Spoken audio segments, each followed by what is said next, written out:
Sri Lanka, a beautiful island off the southeast coast of India. It was once described as a pearl drop in the Indian Ocean, but after reading this article, a blood drop would be more appropriate. 20,000 civilians killed in the final days of the war. My neighbour down the road, Aparna, has family in Sri Lanka. She is Tamil. I'm going to speak to her about this because I'd like to know more.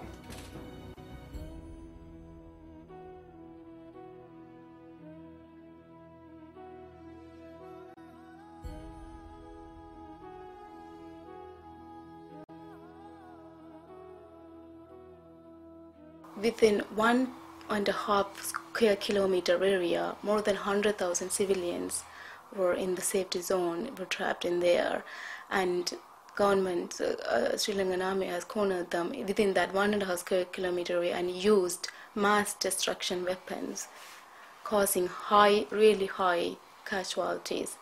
From that day, there were no doctors, there were no medical staff. ICRC suspended the operation a few days before that. So simply there was nobody to help those who got injured.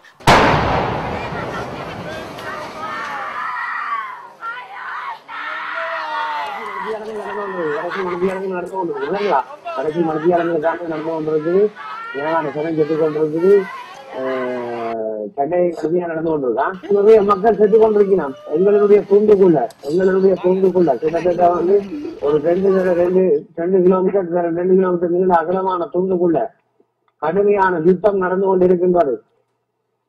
அதாவது வந்து எல்லா இடமும்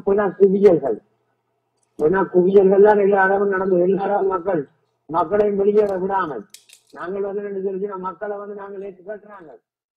After meeting Aparna, I decided to investigate further the crisis in Sri Lanka, to know more about the plight of these people, why it happened, to understand why these poor people are suffering the way they are. The government did at that time, they were telling this is the safety zone, so people can come there, and when people went there, they bombed that area and shelled it. So they pushed all the people into that tiny strip of the land. And they started to use cluster bombs, chemical bombs, and all sort of heavy weaponry, regardless of women, children. And these are civilians? I'm talking about civilians. Well, what is your assessment on how the Sri Lankan government conducted itself? I would say it was brutal, particularly in terms of civilians.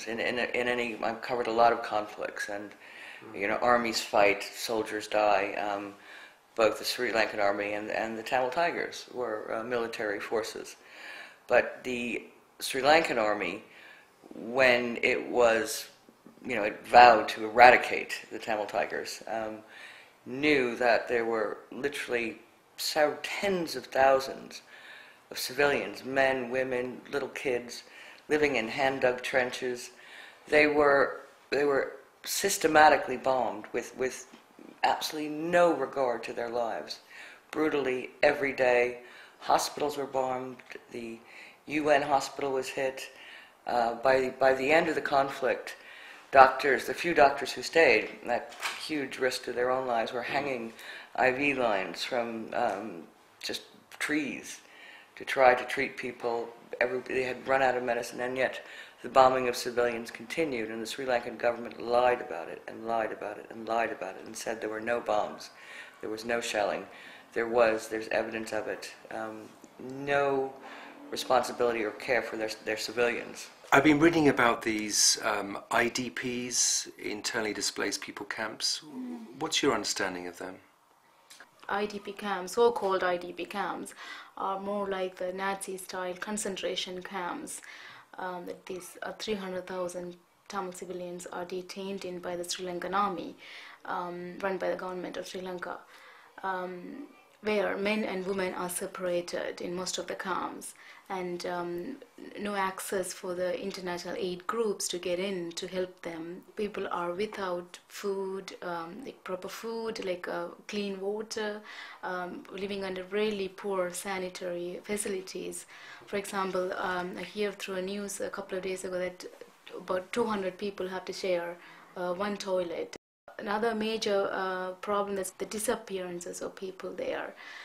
Younger men and younger women are separated from the families and taken away from them for inquiries, and I hear that they don't return.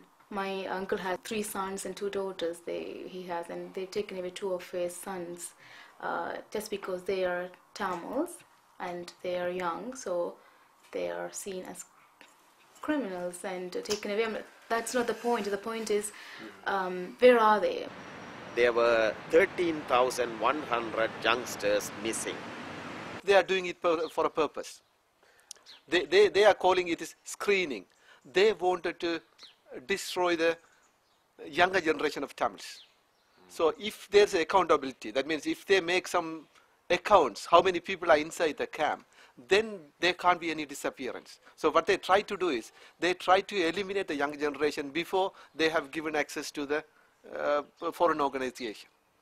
And there is evidence that young men, particularly, and some young women are being taken out of the camps, suspected of being Tamil Tigers.